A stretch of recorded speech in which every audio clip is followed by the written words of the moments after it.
Hello and good evening. Welcome to tonight's edition of Majority Caucus. It is live on your multi-TV. Happy New Year to all of you out there. Like I said before, we were Majority Caucus before the election, and after the election, we still are the Majority Caucus. No mistake about that. Tonight, we'll be discussing the series of petitions that has been received by the Supreme Court of Ghana regarding the elections and other matters arising. But really, I am so alarmed that after filing a writ at the court, I thought that you would allow the legal process to take its own course. So I am so shocked. Actually, I think it's so shameful of conduct by the MPP to boycott the inauguration come Monday when we swear in the president-elect. In my fair opinion, I think it amounts to hijacking the legal process. What it means also is that whether or not the outcome goes to their favor, they really will not care. They are doing what they want to do, and I think that it is also shameful. They might want to revise their strategy and do what is right.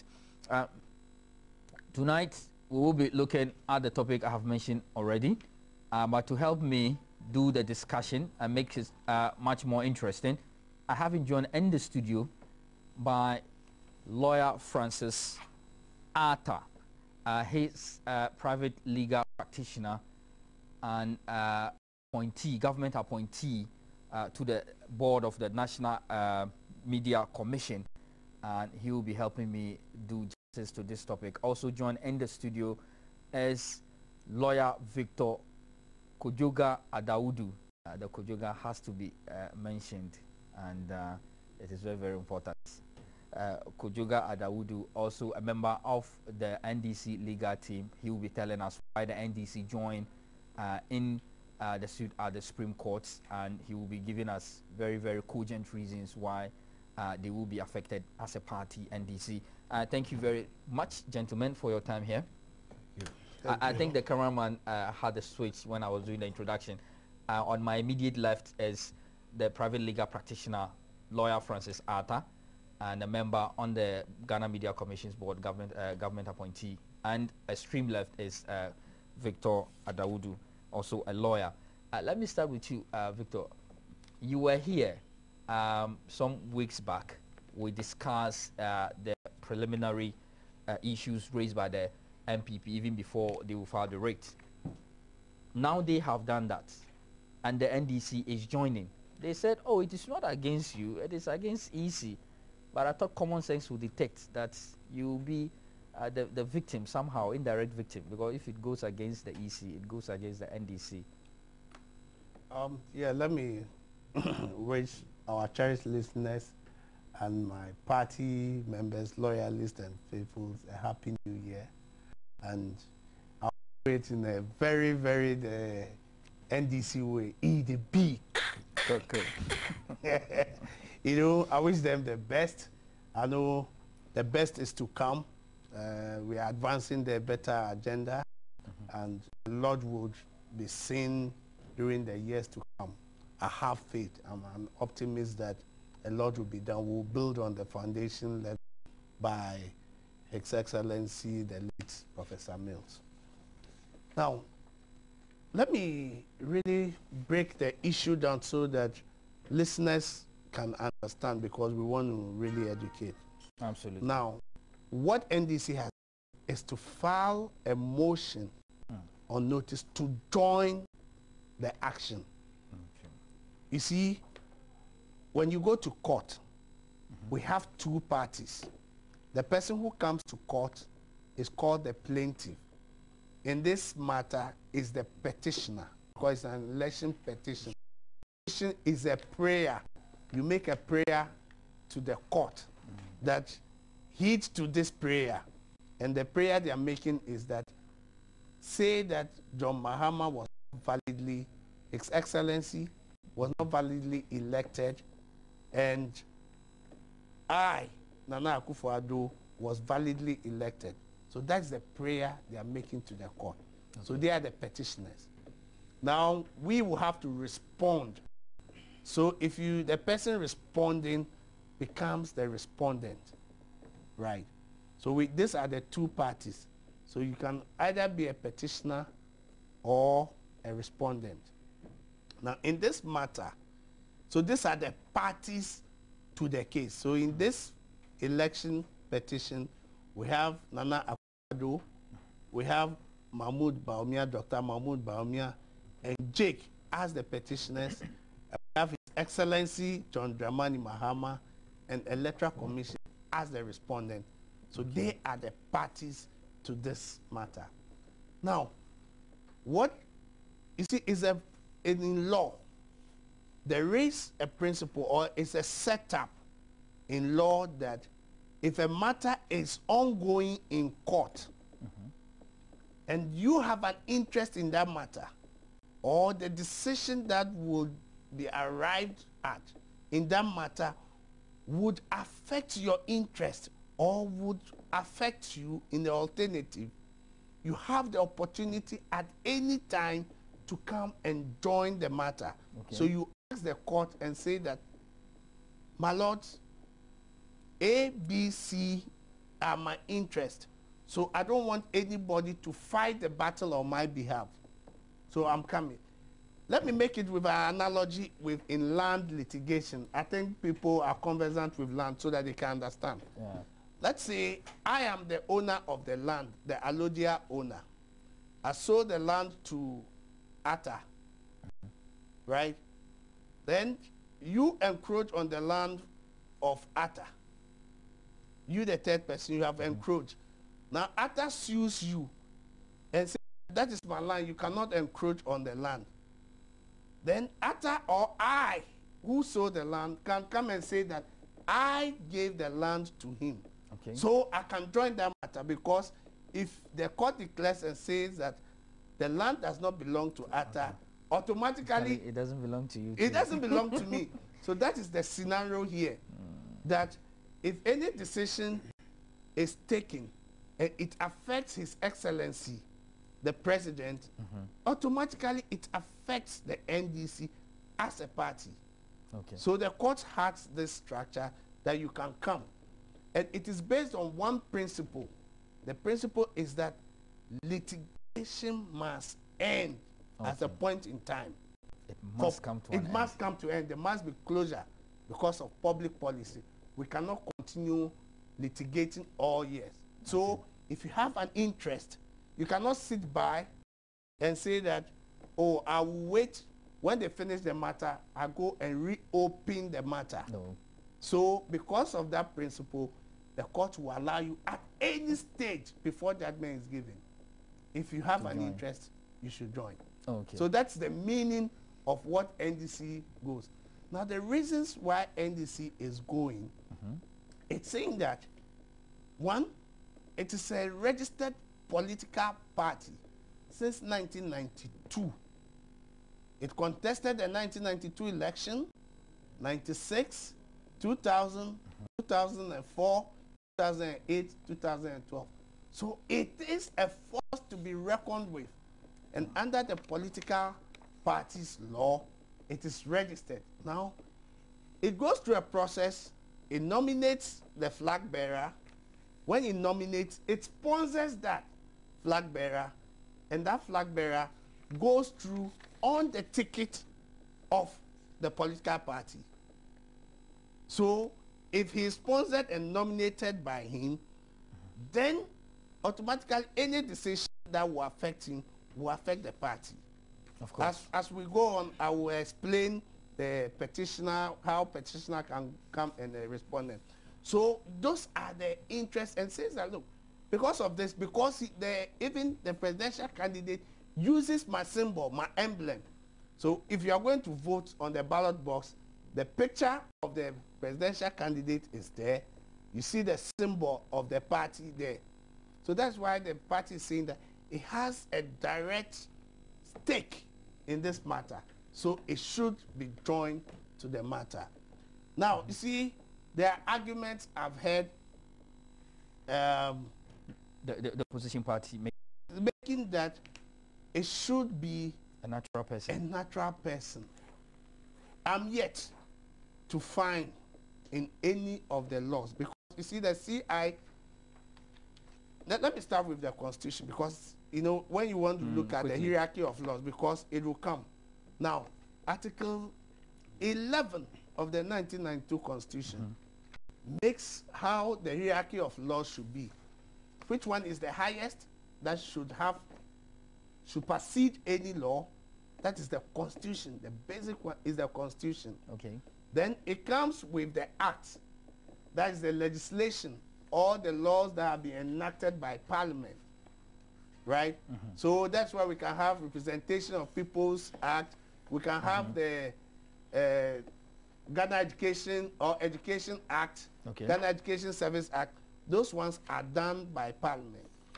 And that, then we have the constitutional instruments. This constitutional instrument that comes, the Constitution gives you some power, like Electoral Commission, that before every registration to be done, you need to come to Parliament with a constitutional instrument. Which for lack of time, I need you to explain why the NDC as an entity it still sees itself qualified, even though the Constitution, as argued by your opponent, that a citizen should contest such a case. Now, you see, let's start from Article 64 of the Constitution. It says that a citizen can go to court, challenge the president, the election of the president. Say citizens, and you give your particulars. So during the CI, that was put there, that you give a citizen, you give your particulars, how you acquire that citizenship. Now, so that's the petitioner. So for the petitioner, the law is clear. Now, when it comes to the respondent, the law has never, nowhere as the law says that the respondent should be a citizen. Or the respondent should be a natural person. It's not in the law anywhere. I'll come back to those people to show me the law. I'll come back to you, so you tell us whether or not the president can be sued. Some people have made several arguments that, you know, he's been challenged in his personal capacity because he contested the election, which is not a state function. We will deal with that subsequently. But Lawyer Francis Atta, issues raised as to the supremacy of which law, to the extent that the CI, some part of it, I think Section 32 or so, says no, a voter, Section 13. No, 30. 30 rather, good. Would have to, a voter shall go through biometric verification. And so the argument raised by the MPP is that, I mean, if you don't go through biometric verification, you cannot vote. The counter argument is that the Constitution guarantees everybody that fundamental right to vote once you are 18 above and you're a citizen. Do we have a problem? Well, before I start, let me say happy to your cherished viewers, and since this is my first time of coming on this show, I pray and hope that they accept me as one of them. They do. Very well. Now, Regulation 32 of CI 75 is bolded. The voter shall go through a biometric verification process. Now, before the Regulation 32, there is a Regulation 31. So, with your permission, let me read to your viewers.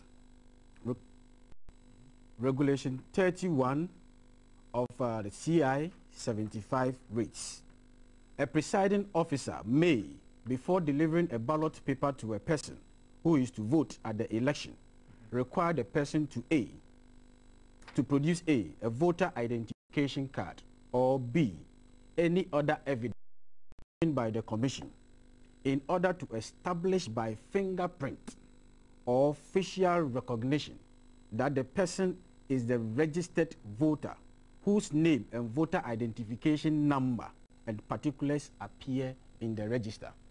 Beyond that, you have the voter shall go through a biometric registration process. Now, I think the difficulty of my seniors and my brothers and colleagues at the other side is that they are taking this particular provision, that is the regulation 32, in isolation, but they have to read it as a whole. Okay. It's a package. It's a package. Okay. What is the presiding officer at the polling station required to do as soon as a registered voter appears at the polling station to cast his ballot? Okay. Now, let me also put it on record that the presiding officer at the polling station has enormous powers. Okay. Now, when we go back to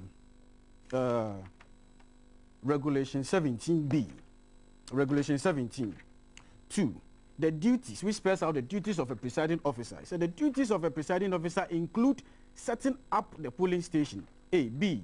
Taking proper custody of ballot boxes, ballot papers, biometric verification equipment, and other materials required and used for the poll. C. Filling the relevant forms relating to the conduct of the poll. D. Supervising the work of the polling assistant. E. Attending to voters without identity cards. Okay. F. Attending to proxy voters. G. Maintaining order at the polling station. H. Undertaking thorough counting of the vote. I. Announcing the results of the election at the polling station. And finally, conveying ballot boxes and other election materials to the returning officer after the poll. Ali, the regulation is saying that a voter shall go through. Okay. That is the regulation 2. 30 is also saying that the presiding officer has other powers to do, after which you will come. Let me ask this question.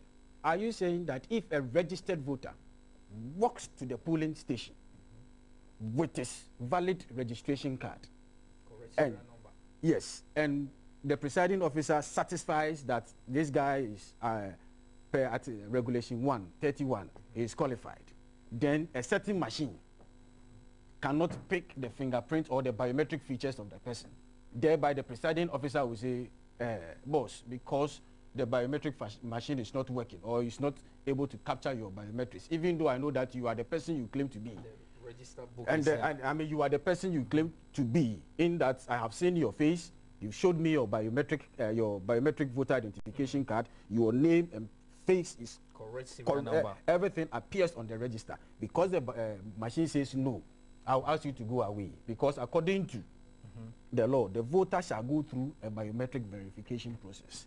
Okay. I think that this particular provision of the regulation must be read under Article 42 Of the Constitution. of the main Constitution. Good. Article 42 of the Constitution, with your permission, let me read.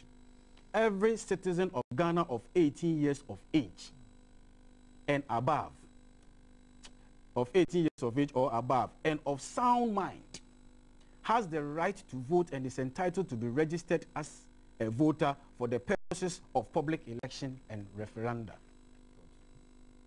We have other legal authorities where the Supreme Court has spoken to the power, the fundamental right which this particular provision of the Constitution confers on every citizen.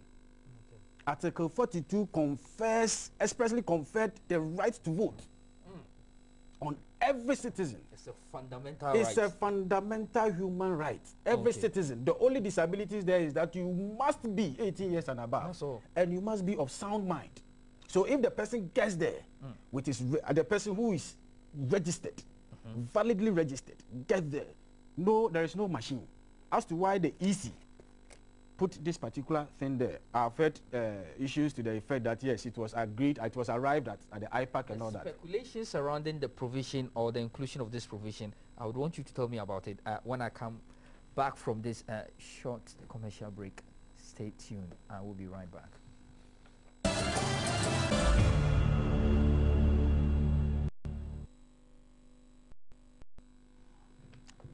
Hello and welcome back. If you're just joining us, this is Majority Caucus Live on your multi-TV.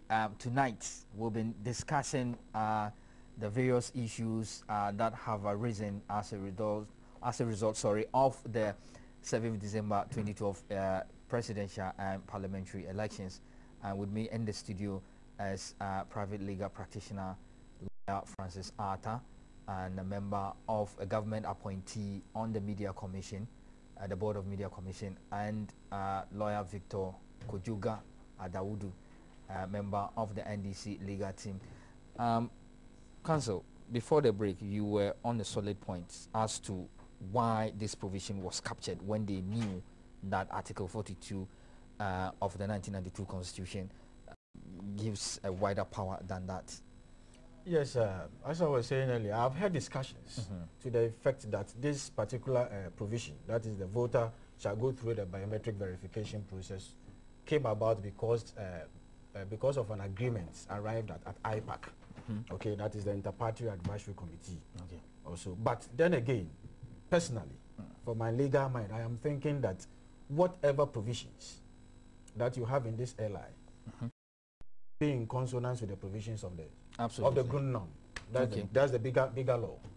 Anything that seeks to be inconsistent with it, to the extent of that inconsistency, is null and void. And in my personal opinion, I am saying that this particular clause, the voter shall go through a biometric verification process.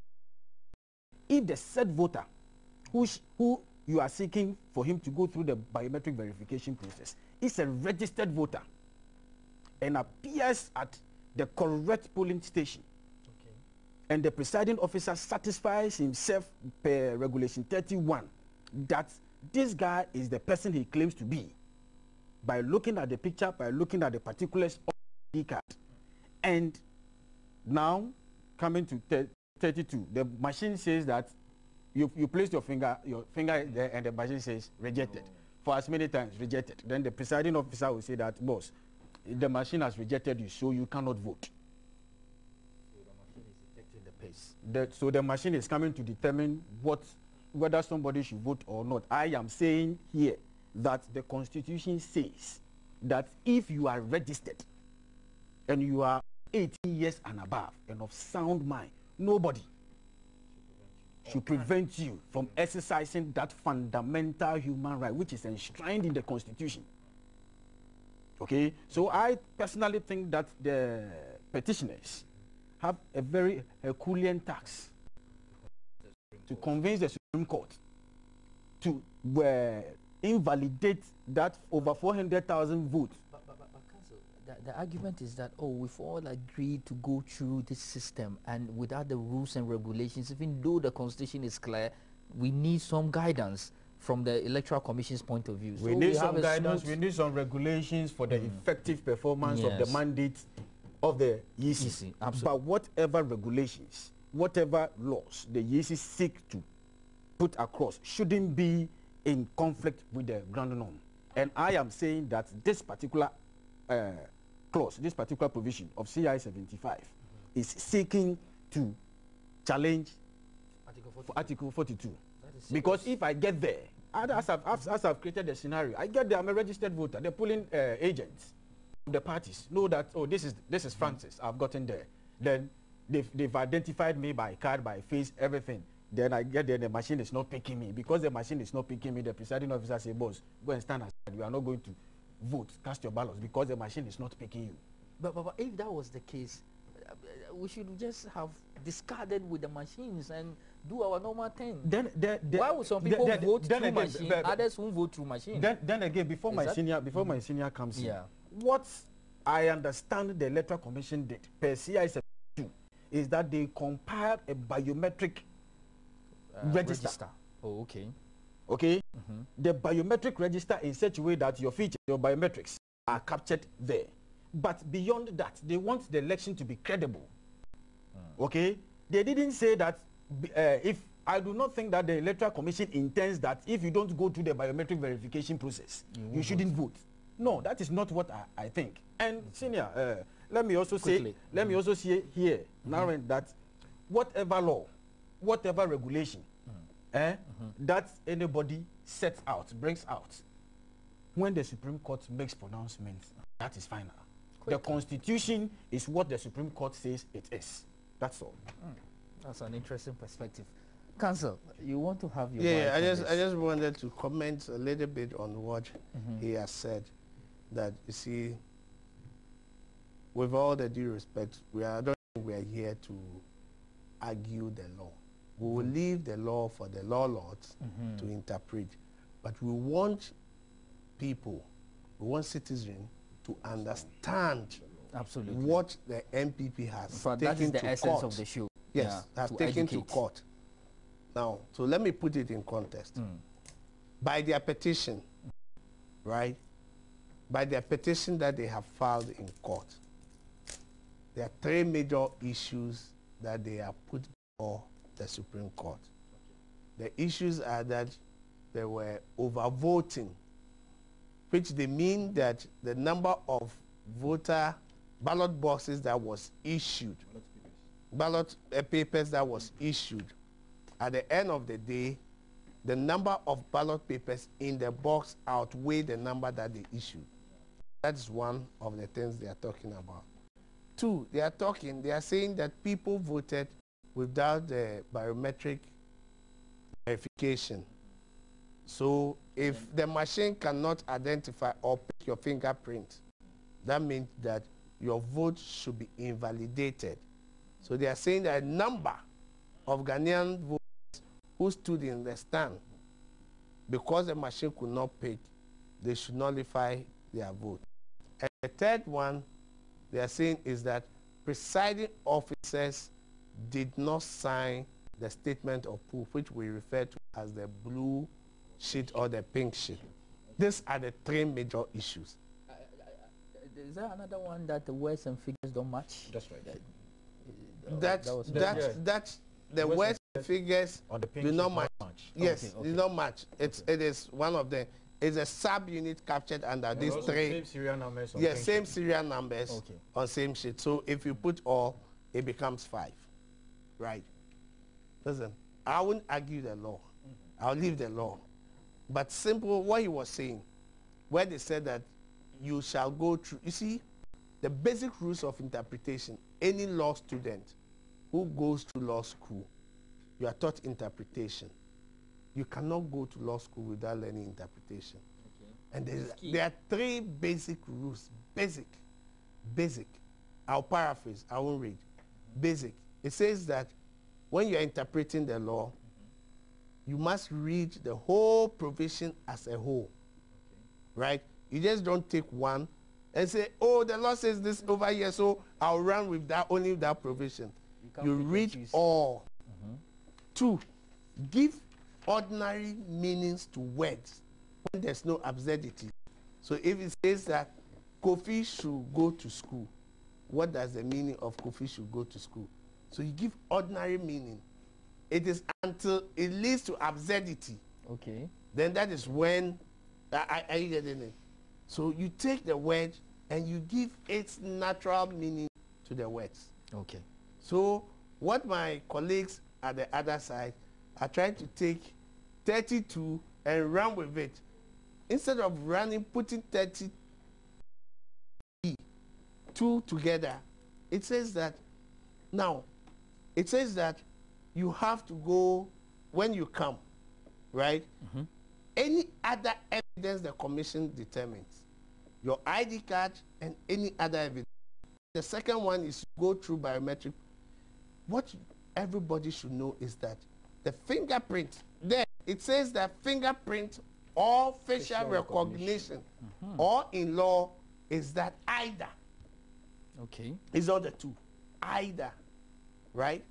So those are the things. Now just beneath 31 voting procedure, it says that if a voter decides I'm eligible, I can vote, and I decide that I want to vote, it gives the procedure by which the presiding officer has to take me through. In that, it never stipulates that if I haven't gone through biometric verification, the presiding officer cannot allow me. It's not in the procedure. The procedure says you take the ballot paper, it is stamped, that is validated by EC, you go through the process. It never talks about that. Are you getting it? Yeah. Now, you see, there have been easy as pronounced on Article 42. You remember in 2000, before we were going to vote to sanitize our electoral law, yes, then they introduced the photographs. That if you don't have photograph, it was the same like if you don't have photographs and you go to the polling station, they will not allow you to vote. So one Apalu went to court and said that I have registered. I am about 18. I have an ID card. But my ID card, yes, my ID card hasn't got the photograph that easy says if I don't have photograph, I cannot vote. The court says no, you cannot insist that there should be a particular way. The fact that the man can be identified through other means, and everybody, his name is on the register, he should be made to vote. There, the court also said, you cannot say that because all the polling agents and people will decide and come to consensus and agree. That is not the law. Then that means that Electoral Commission is delegating its power. It cannot be so. So it is clear. Then Adi, there used to be a brigadier, retired brigadier called Ten Adi. He also said when the registration was going on, he was out of the country. He came and he wants to be registered and vote. The courts made a pronouncement that same way. So we will wait. There's an established precedent. There are precedents. Without a doubt. No, without doubt. So we will wait. Let the Supreme Court. It is only the Supreme Court that can reverse its decision. Indeed. If this case, they will interpret it and reverse their decision, Ghanaians wait. But yeah, I wanted you to touch on the whether or not the president can be sued. It has to do with in between the moment his tenure comes to an end and before the time he will be sworn in. Can we not capture him as an individual, you know? No. You see, where with the CI 74, the Supreme Court rules. Okay. It says that in the interpretation session, it says that the respondent includes the person whose election is being challenged. I gave you the hierarchy of laws. Yeah. That is the CI, Constitutional Instrument 74. Okay. So that one says that. That's the provision. Now the Constitution, which is the highest law, the mother, says that you cannot sue the president. Okay. Now, I'll give you the latest case. You know, there are a series of cases. I say I won't discuss it, so I look, I say I'm discussing the case. The latest was when the former Attorney General, Martin Amidu. Okay. You know, when President Kufuor appointed Joshua Amidu, Jake, and Elizabeth Ohini at the castle, he said, no, there's a procedure by which you should appoint them. So he sued the president that you were acting in contravention with the law. When they went to court, right, the court said, no, you cannot sue the president in the performance of his duty. It was in that case, it says there are two conditions, exceptions, where you can bring the president. One is under Article 2 to say that there is a law that the president has signed or there's something he's doing which is in contravention with the Constitution. Just like the way Bernard Mona is going to court and say that the CI, we shall discuss the CI is not consistent with the Constitution. So if you come under Article 2, Article 2, let's say if the president decides and he's harming any of his people, you understand? So with Article 2, you can go to court. The second one is something we call prerogative rights. Let's say those are things that can order. Let's say there's a public duty that has to be performed. Let's say AMA, that somebody is building on this road, Fanofa Street. Somebody comes and is building. You can go to court and they will order the AMA boss, or even if the president is the one involved, order him that make sure you do this, your public duty. when you also want to carry yourself as a public officer, when you are not deemed, you cannot be. Let's say somebody carries himself, he goes to parliament and says that I'm MP for any place. Then he sits there, or I'm the speaker. Then they can tell you that you cannot do that. So when there are those writs, and those are the two exceptions where you can sue the president. But the beginning, the starting point is that when he's performing his duty, there is a question they've been asking that if it is a divorce. Yes, Divorce, whether Nadu can take her husband to court. Lodina, Yes. Her Excellency Lodina, Sorry, Lodina. she cannot. She decided to marry a president. Okay. Because the law says that. And divorce is a civil proceeding. It says, look, so if it goes to court, right, the person can, or the judge can say that, look, okay, let me take this very question first and determine that. Are you getting? Yeah. So those are the issues. So there are a lot that we would be seeing that will unfold in the Supreme Court. So contesting presidential election, can that not be tantamount to personal, personal activity? And this is not a state function. The president contested in his capacity as John Dramani Mahama. Don't forget that after the results is announced, it is gazetted. Okay. When you gazette, it's just become like an instrument, becomes like a law. So the Gazette is saying that this man, His Excellency John Dramani Mahama, was elected of NDC. Let me just read it so that it is clear. Not that it is clear. It's here. It's CI-80. So it's law. It's not like it is law, CI-80. So it says that the exercise of the powers conferred on Electoral Commission under Article 63(9) of 1990 Constitution, this instrument is hereby made. Mr. John Dramani Mahama, the National Democratic Congress Party presidential candidate, having in the presidential election held on the 7th day of December 2012, pursuant to Article 63(6) of the Constitution, obtained more than 50% of the total number of valid votes cast at the election, and is hereby declared elected as the president of Ghana at the election of the president. Right? Okay. So, even now, he's the president. This law makes him the president. In essence, there's no time and space where we could say, oh, at this material moment, he is an individual. This is the law. He's always the law the president. says that he's been declared. He's the president. Okay. Right?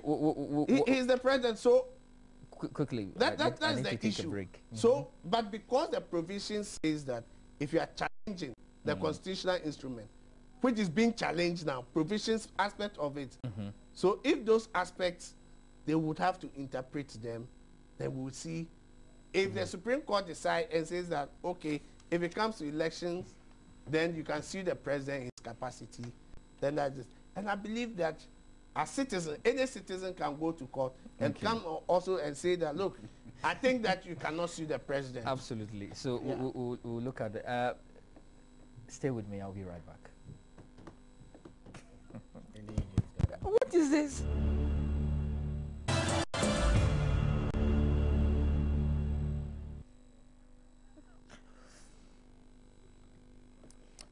Welcome back to the show.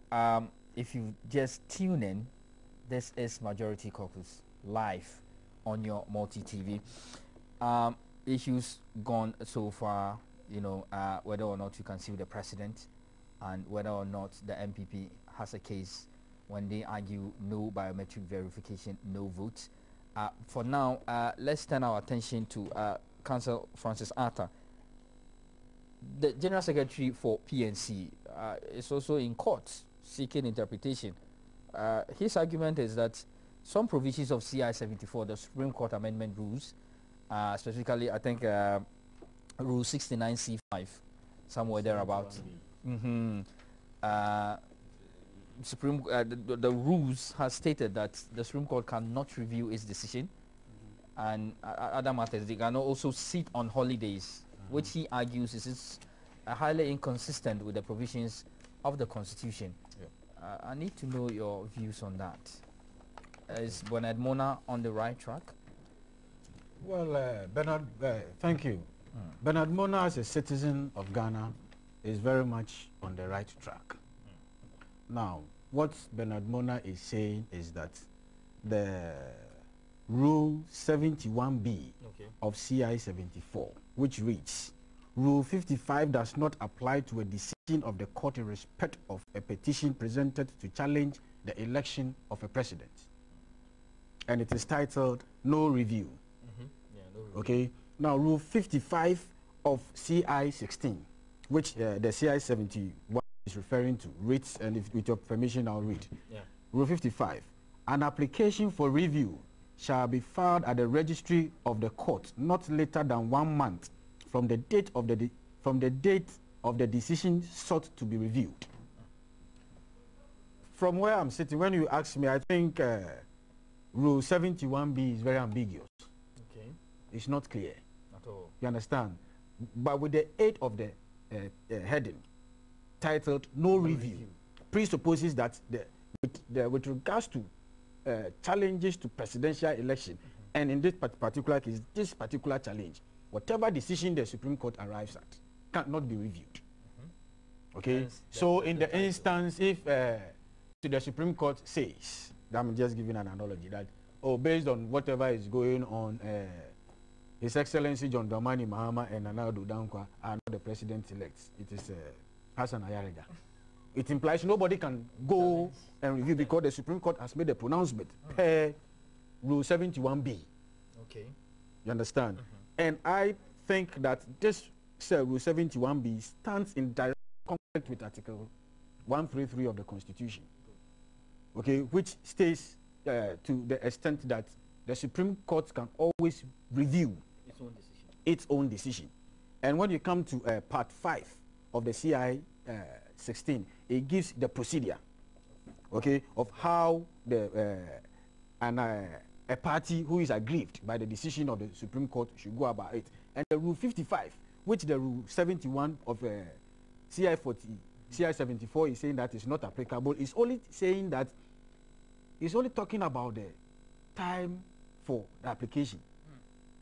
Okay, it is not stating, it's not going on as, because Part 5 of the CI 16 has, I think, 1, 2, 3, 4, 5, 6, 7. 7 parts. Okay, but just one of it, which speaks about the time limited, time permitted, when a party can come to the Supreme Court with its application for review.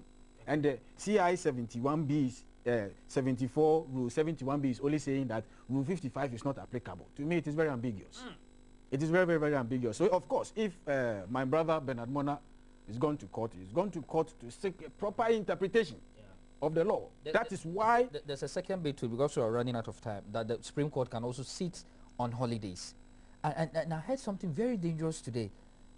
When, I don't remember the person speaking, but he said that law is correct because so long as the rules, the CI 74 has captured that the Supreme Court can sit on public holidays, it presupposes that the president must at all costs give to validate that, like an order to the president.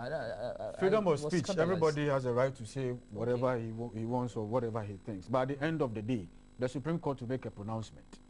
Whether CI 74 is bigger and better than Act 601. Okay? So, for now, I would think that whatever Bernard Mona has done is in the right track. It's on the right track, going to the Supreme Court to seek interpretation to certain provisions of CI 74, which to me are not very clear in themselves, are very ambiguous. So the Supreme Court will assist all of us by clearing the ambiguity and give us a clear path on which we should tread when it comes to issues of this nature. And you can trust Multi-TV to bring you up-to-date information on that. But Counsel, let me, what will be the effects should Bernard Mona succeed? No, you see, let me make this clear. Let me distinguish the two. Okay. People are confusing the two. The CIs, eh? No. What Bernard Mona seeks to do in court is purely a constitutional matter. It's not an election matter.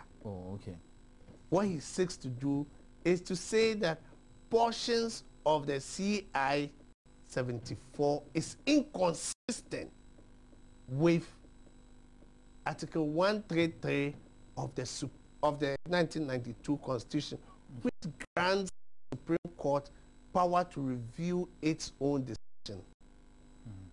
Two, the Supreme Court is supposed to review its own decision, the empaneling, there should be no less than 7 Supreme Court judges. Okay. Not less than 7 Supreme Court judges. In the CI, that is the election matter, it says that no more than 5. Right? So these are the two different things. People are trying to mix the two and think that it's the same. No, it's purely a constitutional matter, which says that now in the CI, so the portions of the CI Bernard Mona is referring to is that one, the review jurisdiction, you cannot say that because in every case, if you are aggrieved by a decision or anything, you can ask for an appeal. From appeal, you can go through as of right to the Supreme Court, and even when Supreme Court sits and decide, you can still go and say that I'm coming for review. Okay. In this scenario, the CI 74 says that it's putting a cap on you, that when the 5 justices sit down and they decide, that is the end of it. Appeal, and it says that no. Portion of it is about the holiday. Yeah. The holiday. It says that yes, it can be done, but holiday is a public holiday act, right? And that is a parliamentary thing that has been done. Is that it is only the president by executive instrument. Okay. That is his prerogative. It is not for the law to confer that on the Chief Justice. In 15 seconds. Now quickly, for me to run out, is to tell my colleagues, tell my brothers, my sisters, my compatriots, my senior in the NDC, saying that, look, they should be rest assured. We have looked at this petition, and I can tell them that there are people, lawyers, all sitting down, people, day and night, looking to this petition. And going through this petition, we were made to believe that there is fraud. After the election, there is fraud. All they are saying is irregularity, absence of the... Let me give the final word. Rest assured that we will meet them. There's nothing. This I'm sure they've seen and heard the petition is bogus. It is an issue of arithmetic. In 5 seconds, quickly. Yes, Ali, thank you for the final opportunity. I am telling all the brothers and sisters under the umbrella to take it easy. That certainly we are in court. The Supreme Court is going to make pronouncements. But from the discussions we've had today with regards to Regulation 31 and 32, which the petitioners are relying on so much, so that they are seeking the Supreme Court to invalidate 400,000 votes. Well, we leave it to the Supreme Court. No, 400,000 as per the... On this note, I thank you very much, gentlemen, for making time joining me here. Despite your heavy schedule, I believe my viewers have been educated and that they have been informed as well. But make a date with me on Thursday. I will come your way with another edition of Majority Caucus. Be good and enjoy 2013.